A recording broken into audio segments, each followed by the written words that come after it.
Kapag nag-a-apply ng bagong passport, isa ang PSA Authenticated Birth Certificate sa mga pangunahing requirements. Kung renewal naman ang gagawin, hindi na ito kailangang isumite, maliban na lang kung magpapapalit ng pangalan o marital status. Pero ngayon, kahit ang mga magre-renew, pinagdadala na rin ng birth certificate. Ilang netizens ang nagtanong kay Foreign Affairs Secretary Teddy Boy Locsin tungkol dito. Sagot ni Locsin, nagkaroon ng data breach at kinuha ng dating outsourced passport maker ng DFA ang lahat ng data ng mga dating may hawak ng passport. Sabi ng kalihim, nagalit ang passport maker nang tinapos na ng gobyerno ang kontrata nila.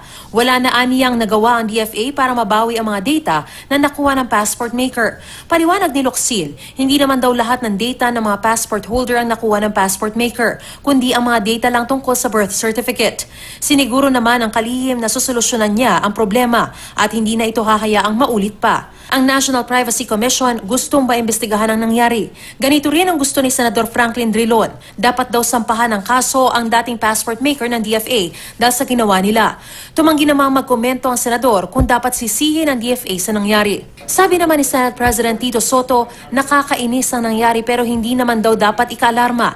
Hindi naman daw naaalarma ang DFA, kaya hindi rin anya dapat maalarma ang publiko. Hinikayat naman ng senador ang dating passport maker ng DFA na ibalik ang mga data na kanilang kinuha. Sa isang Facebook post, ipinaliwanag naman ni dating Foreign Affairs Secretary Perfecto Yasay ang nangyari. Sabi niya, August 2006 na magkaroon ng Memorandum of Agreement ang Bangko Sentral ng Pilipinas at DFA kaugnay ng paggawa ng machine-readable electronic passports na tumatalima sa standards ng International Civil Aviation Organization.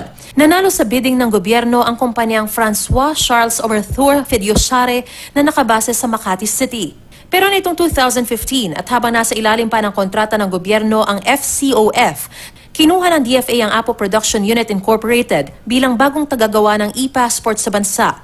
Sa ilalim ng kontrata ng APUI, bawal itong kumuha ng subcontractor. Pero lumabag ito sa kasunduan at kinuha ang United Graphic Expression Corporation para sa paggawa ng mga bagong passport.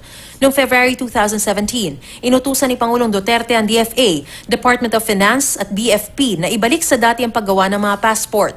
Sa parehong buwan, iniutos din ni Chief Presidential Legal Counsel Salvador Panelo na ipatigil na serbisyo ng UGEC na illegal daw na kinuha bilang passport maker. Yun nga lang, hindi raw ito sinunod ng UGEC. Umaasa si Yasay na masusing may imbestigahan ang nangyari.